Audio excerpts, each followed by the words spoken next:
La paracha qui était avait Rav Yecheskel Avramsky, qui a écrit le Chazon Yecheskel.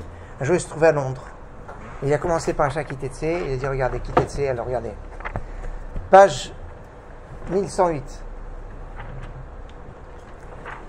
Non, j'ai pas. Charlie, oui. le livre. Pardon.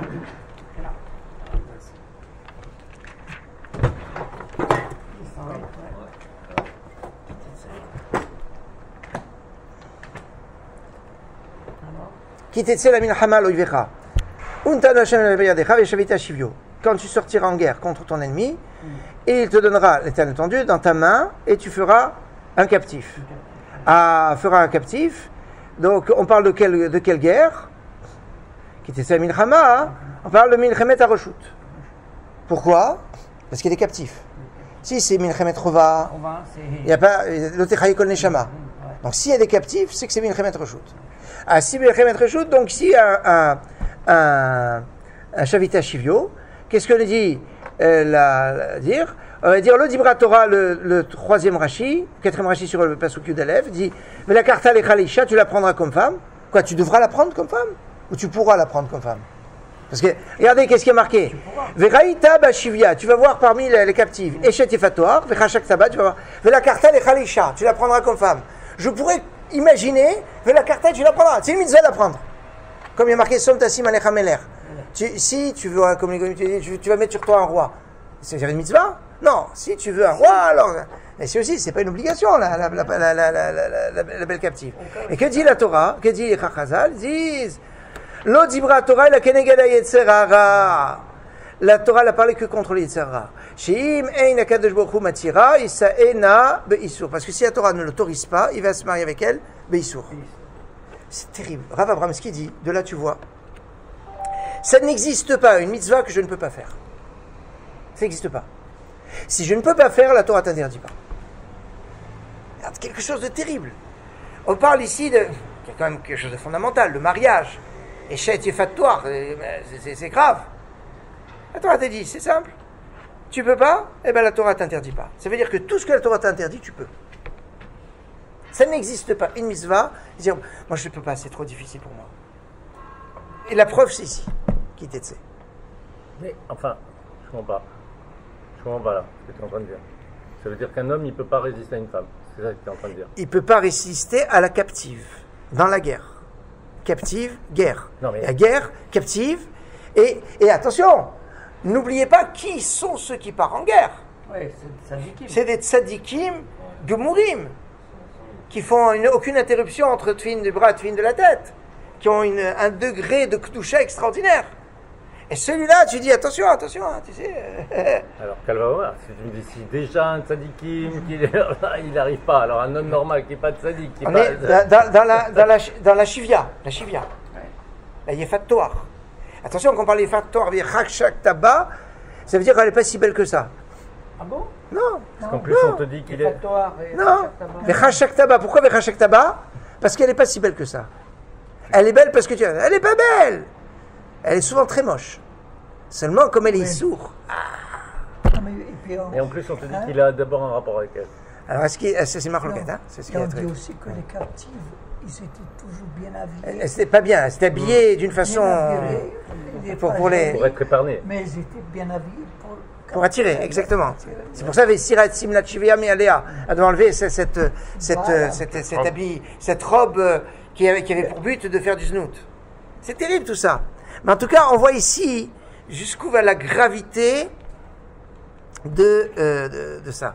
Alors c'est très intéressant, on parle de cette gravité de ce qui est là. Et dans la suite, un peu plus loin dans la paracha, on parle des mariages permis, des mariages interdits. Hein, il y a marqué, prenez 1111, chapitre 23, verset 4. 23, 4.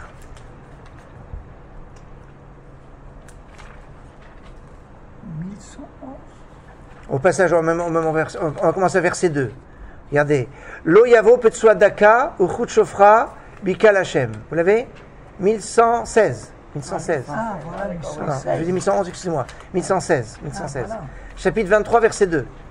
Lo Yavo Petsuadaka ne pourra pas rentrer quelqu'un qui a les testicules écrasés.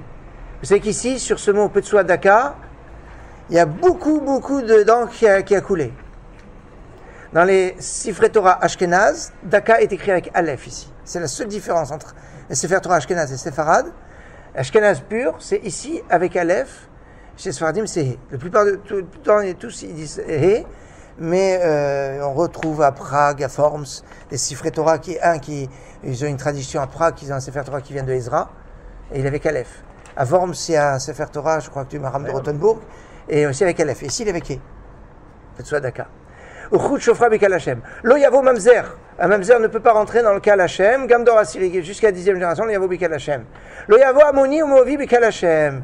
Le Amoni, le Moavi, ne peut pas rentrer, donc Gamdor Asiri ne peut pas. Pourquoi? Parce qu'ils ne vous ont pas accueilli avec du pain et de l'eau. Quand vous étiez en chemin en sortant d'Égypte. Et en plus, alors, d'un côté, il a été radin de ne même pas vous donner du pain et de l'eau. On n'a pas dit de donner du champagne et du caviar. De toute façon, les deux sont trèfles. Mais. Champagne, non. Si, champagne, c'est tarif. S'il n'est pas caché. Si. S'il est fait par. S'il est surveillé. Oui, mais les Amoni Moavi, ils n'avaient pas des chambrim chez eux. Et puis il faut qu'ils soient mevouchal, etc. Il y a beaucoup de problèmes. Il y a beaucoup de problèmes. Alors d'un côté, ils n'avaient même pas l'argent pour donner du pain et de l'eau. Et qu'est-ce qu'il y avait? Cher Sachar Alecha. Mais ils avaient l'argent pour payer à prix d'or, Bil'am ben Beor, pour maudire les bénis Israël. Alors là-dessus, je vais vous donner un enseignement de Rav Shimshon Nachmani, dont c'était le Yartzeit avant-hier. Rav Shimshon Nachmani n'a pas laissé d'enfant. Enfin, il a eu un fils qui est niftar de son vivant. Et il a écrit ce livre, il s'appelait Zera Shimshon. Et il a dit, celui qui étudie mes livres, moi je le défendrai dans le ciel, où il est. Et s'il a besoin de quoi que ce soit, je lui donnerai. Et il y a beaucoup de choses en Israël. Il y a des gens, des mouvements comme ça qui étudient le Zera Shimshon. Zera Shimshon Nachmani, c'est un Koubal qui a vécu au XVIIIe siècle en Italie. C'était une sommité. Attendez, est-ce que je peux vous dire que Shimshon Nachmani est niftar en 1779. Bon, il a c'était quelqu'un niftar, donc c'était comme lundi. Et alors donc il dit la chose suivante. Pourquoi Ammon et Moab ne peuvent pas rentrer dans le cas d'Israël? Pourquoi ils ne peuvent pas se convertir? Ils ne peuvent pas. Un descendant d'Amalek qui peut se convertir, Ammon et Moab ne peuvent pas se convertir. Pourquoi? Parce que celui qui fait fauter une personne, c'est plus que celui qui le tue. Tuer quelqu'un, c'est grave. Mais le faire fauter, c'est plus grave. Or, ils ont fait fauter. Et donc, la raison pourquoi Ammon et Moab, parce que les filles de Moab, elles ont fait chuter les bénis Israël, 24 000 morts. Ouais.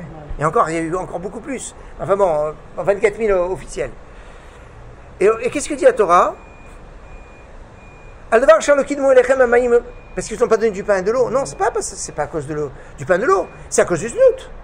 C'est parce que ils se sont comportés avec, ils ont fait fauter les Israël, ce qui a entraîné qu'ils ont fait fauter, donc c'est une dégradation spirituelle. Dégradation spirituelle, ça a donné la mort. Mais le plus grave, c'est ils ont fait fauter. Et pourquoi la Torah n'a pas dit ça? Parce que pourquoi les filles de Moab elles ont fauté? Parce qu'elles étaient poussées par leur père. Aldevar, parce qu'il est marqué Aldevar. C'est-à-dire quoi? Elles étaient obligées par la parole de leur père pour aller faire. Donc finalement, ceux qui sont à l'origine, c'est les hommes, c'est pas les femmes. Si la Torah l'avait dit c'est à cause du znout, alors j'aurais dit, qui ne peut pas rentrer? C'est surtout les femmes, pas les hommes. Parce que celles qui ont fait le znout, c'est les femmes. La Torah va dire non. C'est parce que, c'est comme ça dit Rav Shimshon Nachmani, on a mis en avant le pain et l'eau, parce que le pain et l'eau, qui va à la rencontre des étrangers? C'est les hommes, c'est pas les femmes. Pourquoi? Parce que kol kovod bat melech penima, même, on va pas dire, les femmes, elles seraient allées à la rencontre des femmes. Non! L'honneur d'une femme, c'est de rester à la maison. C'est d'être à l'intérieur. C'est de ne pas sortir. Même pour aller voir d'autres femmes. Donc, si la femme, kol kovod bat melech, l'honneur de la femme, c'est de rester à l'intérieur, mishum tsniout. Donc, finalement, lechem ou maïm, ça va exclure les femmes. Donc, les femmes de Ammon et Moab peuvent se convertir, mais c'est les hommes de Moab, Ammon, qui ne sont pas venus avec le pain et l'eau pour nous accueillir, c'est eux qui sont exclus. Donc finalement, la Torah a mis en exergue une raison qui va faire que je vais comprendre qu'on a exclu les hommes et pas les femmes.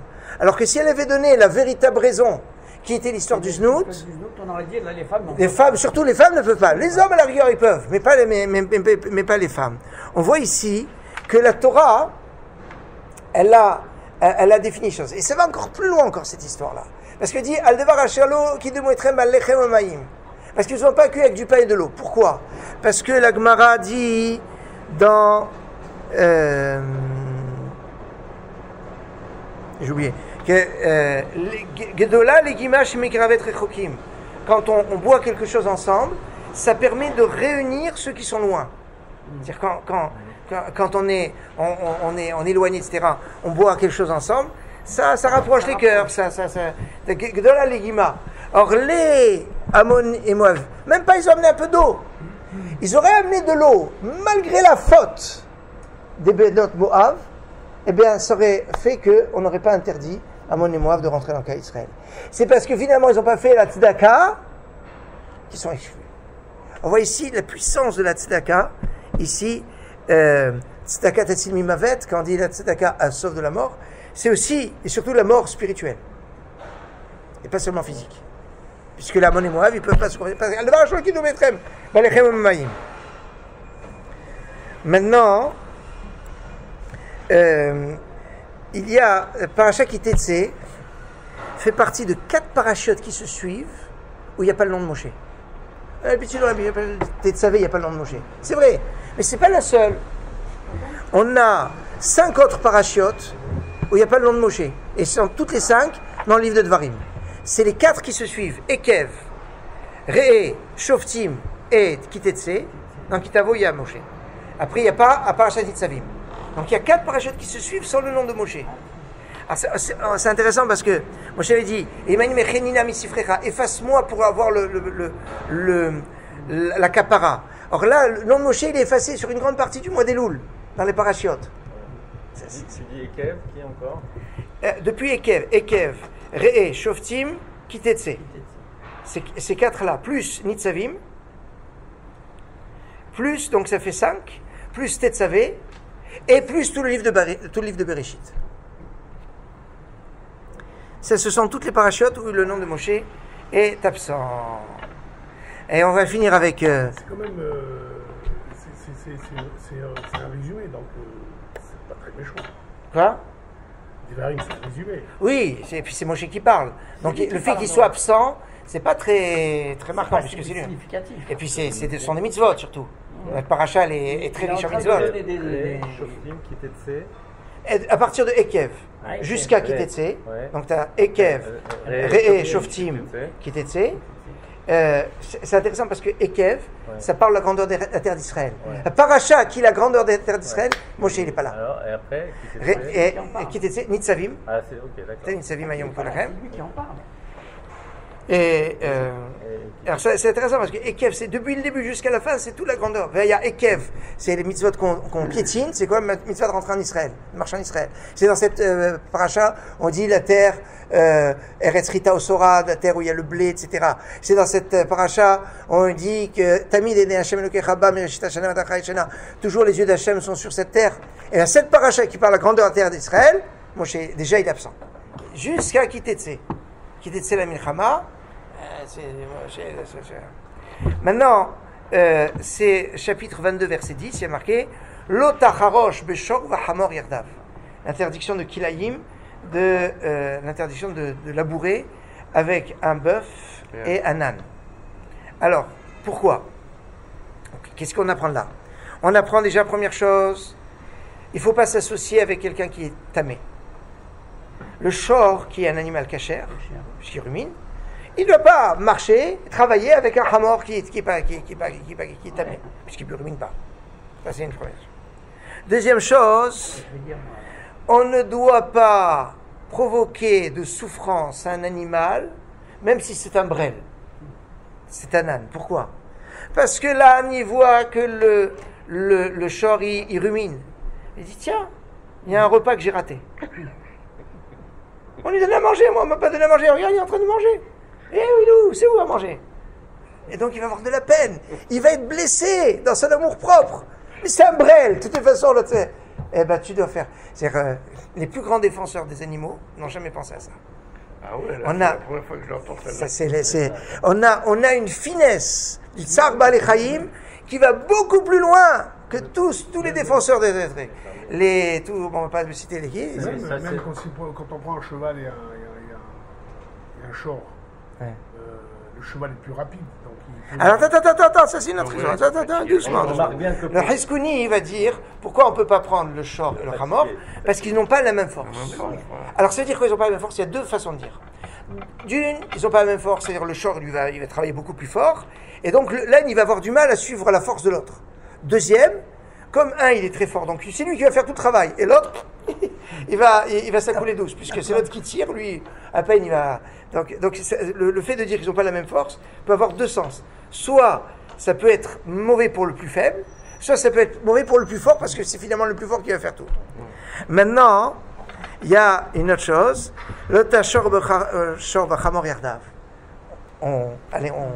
On fait un décollage vertical, on prend la hauteur.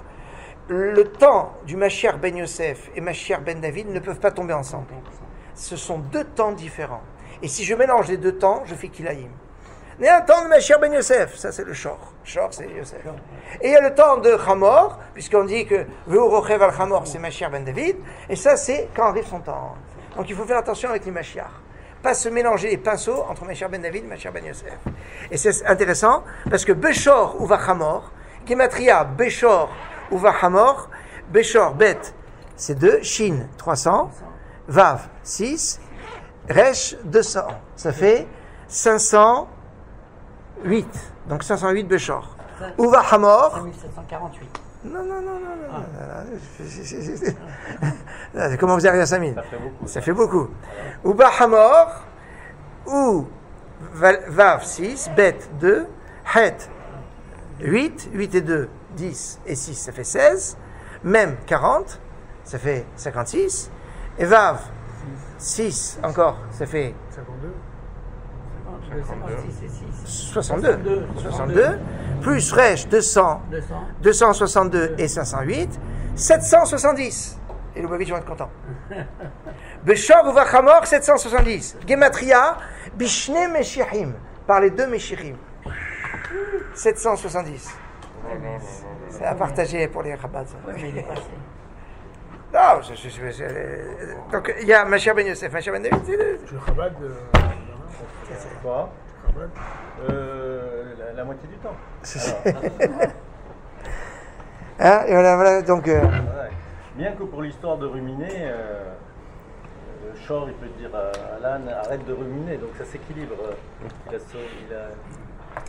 a sauté un repas, donc l'autre il dit où il est le repas, où il est le repas, et le Shor il lui dit arrête de ruminer. Toujours tu dis pareil. Mais c'est un brel, de toute façon.